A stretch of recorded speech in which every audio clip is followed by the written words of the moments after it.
todos os irmãos em Cristo com a paz do Senhor. Amém. Aleluia.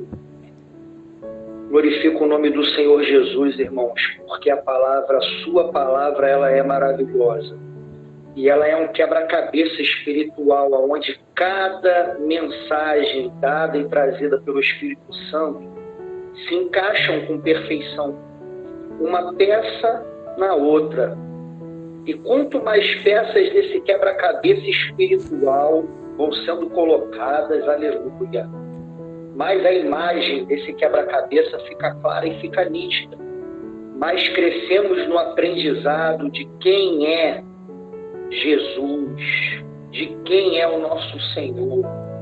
Aleluia.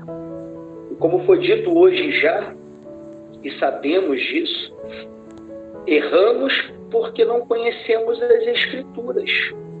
O irmão Tadeu acabou de citar: errais porque não conheceis as Escrituras nem o poder de Deus. Logo entendemos que o poder está ligado às Escrituras. Erramos porque não conhecemos as Escrituras e nem o poder. As Escrituras têm o poder de limpar as escamas que ainda habitam nos nossos olhos. A Escritura é a palavra, que é a luz. Amém. Que expulsa as trevas e nos impedem de alcançar a vida, a única vida que só é em Cristo. Porque fora de Cristo vida não há. Aleluia. Sabemos que todas as coisas subsistem por Ele. Louvado seja o nome do Senhor. E, irmãos, vamos abrir em Mateus 6, 24, para pegarmos mais uma peça desse quebra-cabeça de Jesus. Aleluia. Louvado seja o nome do Senhor. Uma palavra muito conhecida, que está nesse sermão maravilhoso e divino, que é recheado de conhecimento e sabedoria, revelações da vontade do Senhor, da sua obra, de como devemos agir e andar. Mateus 6, 24. Amém. Louvado seja o nome do Senhor Jesus. E assim está escrito: ninguém pode servir a dois senhores, porque ou há de odiar um e amar o outro, ou se dedicará a um e desprezará o outro. Não podeis servir a Deus e a Mamon. Aleluia, irmãos. Irmãos, nesta palavra já podemos ver que nos encontramos diante de uma sentença com duas opções. Não existem três, não existem quatro, mas sim duas opções. E o texto, ele deixa bem claro que não é para alguns ou para muitos, mas são para todos, porque ninguém pode se assentar em duas mesas. Porque nenhuma fonte pode jorrar mais de duas águas, ou é uma ou é a outra. Aleluia. E ninguém pode servir a dois senhores. E o senhorio, irmãos, o Senhor nos traz o entendimento que o senhorio é governo. E de cara já denota uma reflexão e uma autoavaliação nossa sobre o que tem governado o nosso andar, o nosso viver. O que tem governado as nossas ações, as nossas palavras, o que tem governado os sentimentos que brotam dos nossos corações. Aleluia. No versículo 25, na sequência, tem a primeira parte da frase do versículo passa desapercebida, mas tem uma chave ali transcendental, que diz assim: o versículo 24 segue narrando que ninguém pode servir a dois senhores. Ou você vai amar um e odiar outro, ou vai se dedicar a Deus ou às riquezas deste mundo. E o versículo 25 diz assim: por isso vos digo. Por quê? Pelo conhecimento de que não tem como servir a dois senhores. Por isso vos digo, que parece que entra num outro assunto, mas está ligado. Por isso vos digo, como sabemos que nada na palavra é em vão, tudo está escrito e colocado de forma estratégica com a estratégia espiritual do Espírito Santo de Deus. Aleluia. Quão maravilhosa é a palavra. Por isso vos digo, está ligando ao que está em cima, ao versículo anterior. Não andeis cuidadosos quanto à vossa vida, que pelo que haveis de comer ou pelo que haveis de beber, nem quanto ao vosso corpo, pelo que haveis de vestir.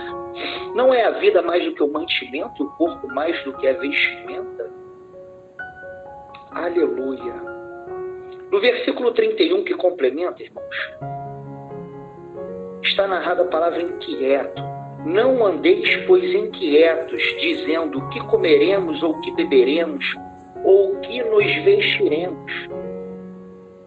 Dentro disso, o Senhor me trouxe uma pergunta ao meu pensamento. Ele me trouxe, baixei o download aqui e escrevi. O Senhor me tocou de compartilhar com os irmãos, que diz assim: como podemos ver, encontrar-se, estar em Deus, alcançando a promessa da bem-aventurança logo no início do Sermão do Monte, mais atrás do 5:8.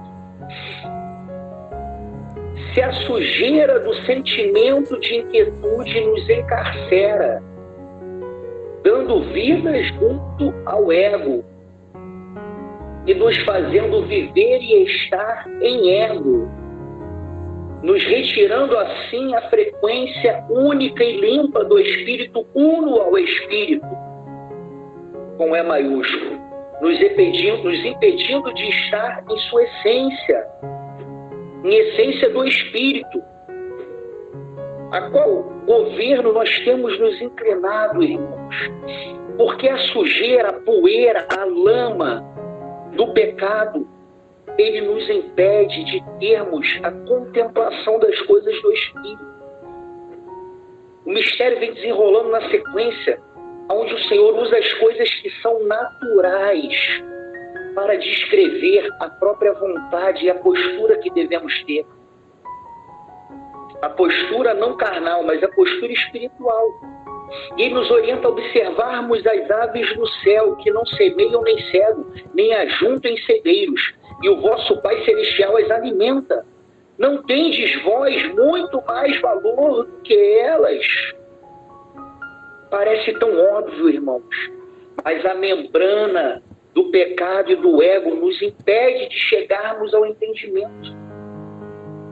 Como está escrito, tem olhos, mas não veem, tem ouvidos, mas não compreenderam. O coração está duro, a sensibilidade das coisas que são espirituais. Como foi dito hoje também, tudo é espiritual, porque o reino espiritual, ele é um reino que transcende esse reino subsequente por esta matéria densa que nós vivemos, passageira e limitada. Devemos, irmãos, servir e nos dedicar às coisas do reino de Deus. No final do capítulo, o Senhor vem deixando uma ordem: buscai em primeiro lugar. Atente-se, irmãos, que a palavra não diz buscar somente o reino de Deus. Não somente. Estamos neste mundo, ainda desenvolvemos as coisas deste mundo, mas glorificando devemos fazer todas as coisas deste mundo, glorificando a Deus, botando em primeiro lugar os olhos espirituais, atentando para as coisas que não se veem, para que o nosso coração não venha penetrar as coisas do mundo. O ego é a expressão viva do pecado. O ego é o fruto da desobediência. Em Romanos 5, aleluia, Paulo vem narrando exatamente isso. No Romanos 5, quase o capítulo todo do 5, sobre como nasceu o ego, como nasceu o pecado pela ação de um homem. Irmãos, que seja ciente de todos nós, carregamos uma herança na nossa carne, advinda da desobediência de um homem no princípio, que gerou separação entre nós e Deus. Aleluia. E o fruto dessa desobediência, irmãos, nasceu o pecado. Ego é a expressão viva do pecado. Estudando isso, noutrora, o Senhor estava me trazendo aquela imagem daquele, que é um demônio, né? Figurado naquele filme do Senhor dos Anéis. Tem N mensagens subliminares. Quem viu deve lembrar daquele Sméagol, que é um demônio, aquilo é um ego. Aquilo ali é uma metáfora do próprio ego. Que você vê que ele é meio tonto, porque ele tem uma fome, uma sede daquele anel, e ele só busca aquele anel o tempo inteiro, e ele é sedento por aquele anel, e ele só fala daquele anel, e ele luta para manter a própria vida a todo custo, para poder satisfazer aquela própria vontade. E assim é o ego. Aleluia. O ego é o fruto da desobediência e só pode gerar filhos em trevas, irmãos. Alguns desses filhos são a ansiedade, a inquietude, o medo, o pavor, a angústia que encarcera os nossos corações, a incredulidade. Porque quando esse irmão falou diante do Senhor, Jesus falou para ele: tudo pode, se creres, tudo pode o que crê. Mas o crer obediente, a fé obediente, a fé e a obediência devia ser uma palavra só, porque andam juntas, de mãos dadas, abraçadas. E ele falou: Senhor, eu creio, ajuda a minha incredulidade. Ali foi o espírito dele, aleluia, falando do ego, da incredulidade, que é uma operação do ego. Porque não somos o eu sou o Felipe, aleluia. Porque o Felipe é terreno e é passageiro, mas o espírito, que é a imagem e semelhança de Deus, é a nossa essência original. Irmãos, e o Senhor Jesus, quando ele fala das aves do céu, quando ele nos manda observarmos os lírios do campo, ele vem nos trazendo uma revelação de tudo aquilo que é natural. Tudo que é natural, irmãos, não existe um esforço, não precisa trabalhar, não precisa juntar, não precisa, aleluia, cegar, ajuntar, como diz aqui na Escritura.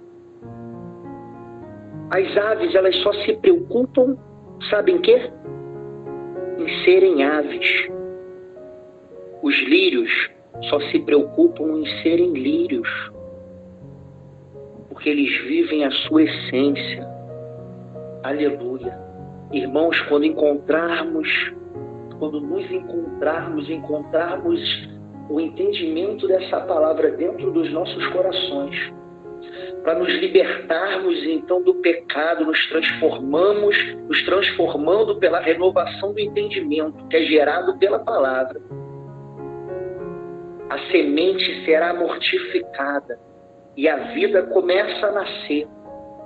Porque se falar para a semente que ela vai ser uma mangueira daquele tamanho, com 200 mangas penduradas, que ela vai servir de apoio para as árvores, que ela vai servir de sombra para as árvores, que ela vai servir de alimento, ela não vai ver nunca, porque aquilo para a semente está no amanhã.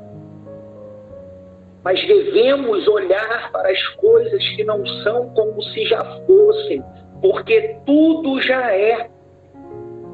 Aleluia. Irmãos, em Atos, quando Paulo foi à terra ali de Atenas, falando com os atenienses, aquelas imagens, aqueles deuses, um altar para cada um, e tinha um altar ao Deus desconhecido. Por que estava escrito que era altar aos deuses desconhecidos? Porque errais, porque não conheceis as Escrituras e nem o poder de Deus. Por isso eles eram desconhecidos aos corações dos homens que viviam em ego, viviam em ilusão, viviam no engano. E Paulo falou: é esse Deus desconhecido, é quem trago a vós. Em Atos 17, 25, ele diz: ele mesmo é quem dá a todos a vida, a respiração e todas as coisas. No 26 ele diz: e de um só fez toda a geração dos homens, determinando os tempos já dantes ordenados. Quem pode comigo entender esse mistério, irmãos? No 27 ele diz: para que buscasse ao Senhor tateando, e porventura o pudessem achar, ainda que não está longe de cada um de nós, tateando o que estamos fazendo agora, neste momento. Estamos tateando aqui a cada palavra, tateando cada versículo, para que possamos alcançar cada peça desse quebra-cabeça espiritual, a qual o Senhor vai nos ministrando e nos entregando, Aleluia. e nos proporcionando acesso a cada passo, a cada renovo, a cada dia, porque é mister que vemos a receber cada peça em cada momento do caminho. Não temos como receber o mistério da terceira fase se não passarmos pela primeira e pela segunda fase. Para que buscasse ao Senhor tateando e porventura o pudesse achar, ainda que não está longe de cada um de vós. Aonde ele está? Aí o versículo 28 diz: porque nele vivemos e nos movemos e existimos. Pode entender a profundidade do que significa essa afirmação, irmãos? Porque tem por certo que se eu parar diante de um peixe e perguntar para ele o que é a água, para que ele fale sobre a água, sobre a maravilhosa água, o poder do oceano, eu tenho por certo que ele desconhecerá. Irmãos, estamos dentro do oceano do Espírito. Nos movemos em Jesus, irmãos. Quando a palavra diz que ele é onipotente, discrimina-se que nada existe fora dele, porque se houvesse alguma coisa fora dele, ele não deteria todo o poder, porque algo estaria fora dele. Ele não seria mais pleno, porque algo estaria fora dele. Ele está a plenitude. Nele está todas as coisas. E esse entendimento nos joga de joelhos diante de Mateus 6:36, 33. Porque se somos imagem e semelhança de Deus, irmãos, o fluxo perfeito do nosso rio é caminhando em direção ao mar, é buscar as coisas espirituais, porque as aves procuram as coisas das aves, os lírios procuram ser lírios, e nós que somos espíritos, irmãos, devemos buscar as coisas do reino, as coisas do reino. O versículo seguinte, 34, complementa mais e diz: não vos inquieteis, pois, pelo dia de amanhã, porque o dia de amanhã cuidará de si mesmo, basta a cada dia o seu mal. Porventura, irmãos, como possamos alcançar uma medida a mais de fé salvífica com F maiúsculo, se permitimos o embaraço da inquietude? Não podemos servir aos dois senhores. Ou servimos ao ego, gerando seus filhos de inquietude, os seus filhos de preocupação, os seus filhos de murmuração, os seus filhos de dúvida, os seus filhos de medo. Aleluia. Ou vivemos o que o irmão Daniel trouxe pelo Espírito em Salmos 34, 9 e 10. A receita está aí. Só não pega e faz o bolo quem não quer. Aleluia. Os que me temem de nada necessitam. Aleluia. Se buscarmos em primeiro lugar o reino dos céus, irmãos, todas as outras coisas virão pelo fluxo perfeito que alimenta as aves, que veste os lírios e que faz todas as demais coisas fluírem no fluxo perfeito e ininterrupto da plenitude, da sabedoria do todo, do poderoso, do Criador dos céus e da terra. Em 2 Coríntios 4, 16 a 18, quando diz que o homem exterior, ainda que o homem exterior se corrompa, o interior, contudo, se renova de dia em dia. Quem é esse homem exterior e quem é esse homem interior? Ou porventura tem dois homens no mesmo? Aleluia. Aleluia. Quero nessa hora ler uma anotação aqui para os irmãos. Irmãos, quem é esse homem exterior, senão a membrana do ego? Senão a membrana do ego. O ego refreia e bloqueia e encarcera o nosso eu original. O eu original, que é espírito. O corpo é um veículo, aleluia, dessa matéria densa, enquanto estamos aqui, terreno e passageiro. O eu original é o espírito. O ego refreia, o ego é a natureza terrena, carnal e diabólica, da onde parte todas as concupiscências.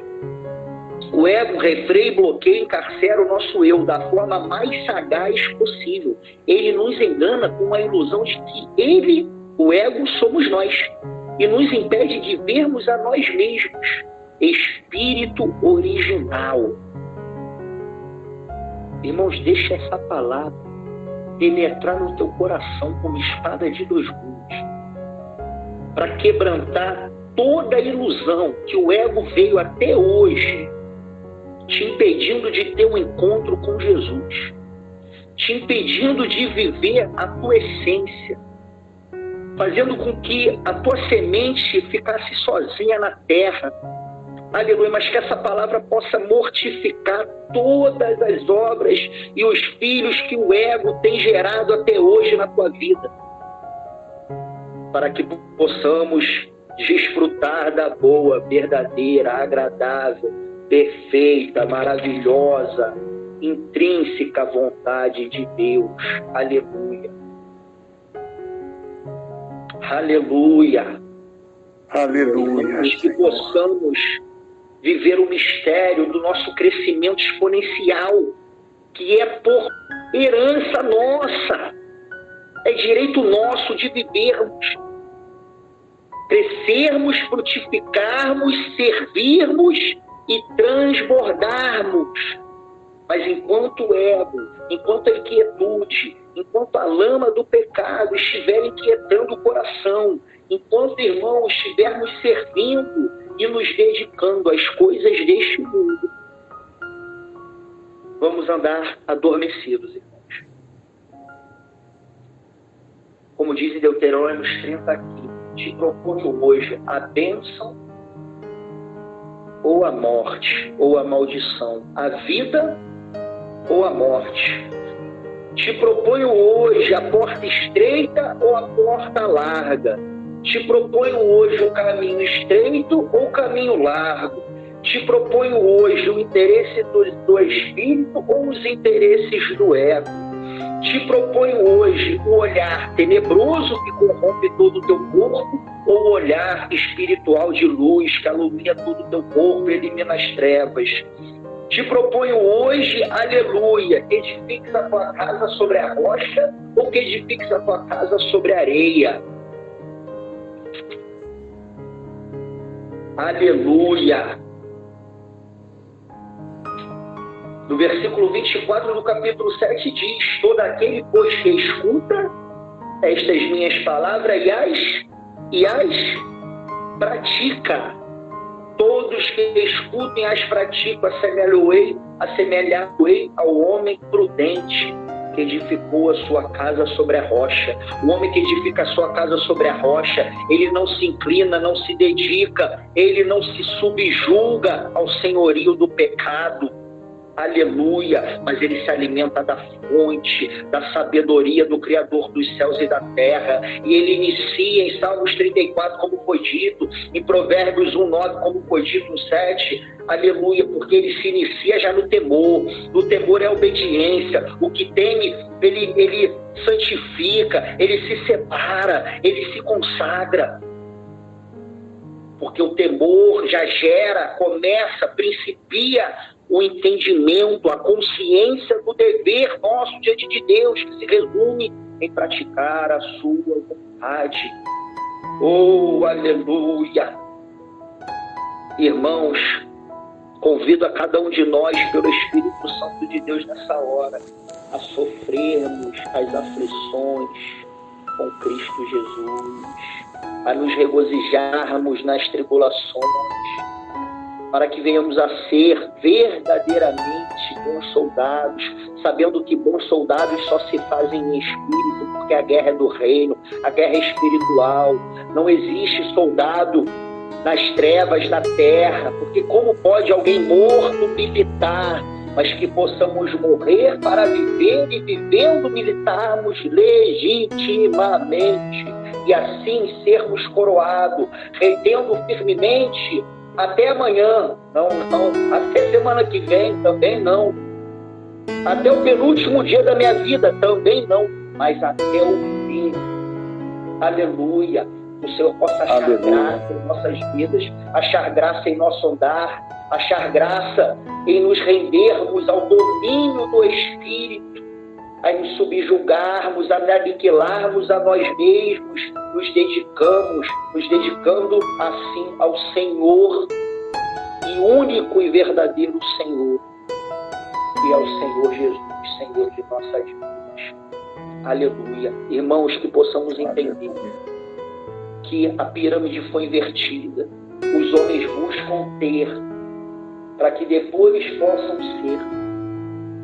Mas precisamos entender que temos que primeiro viver a originalidade de quem somos, espírito, imagem e semelhança. E tudo mais virá por acréscimo. O Senhor tem zelo por nós, irmãos, e que possamos ter zelo pela sua palavra. Eu agradeço essa rica oportunidade em nome de Jesus. Aleluia. Glória a Deus. Glória a Deus. Glória a Deus.